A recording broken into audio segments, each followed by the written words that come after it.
When you argue with your partner, do you stay and keep arguing, or do you storm off? When I was younger, I always stormed off immediately. But my ex-boyfriend taught me something different. He was my first love, a few years older than me. I remember sometimes he would make me so angry that I didn't even know what to say. Every time he made me angry, I would storm off immediately. I didn't know why I did that. It just felt natural.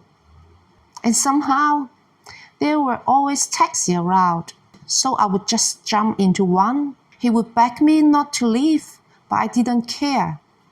I could see him looking at me desperately when the taxi drove away. It felt so dramatic, just like in the movies. After a few times, he was starting to lose his patience. One day, he said to me, "Don't storm off like this. What if I gave up trying to make it to you? What if I was the one who stormed off like this? How would you feel?"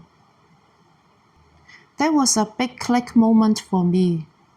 I've never thought about the consequences of storming off or how it might make him feel.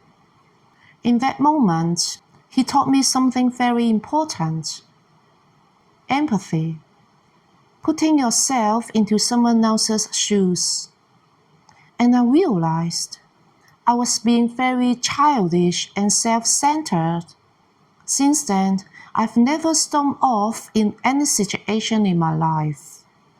I believe that being in a relationship is a fast and powerful way for personal growth. He taught me to be more aware and considerate toward other people's feelings.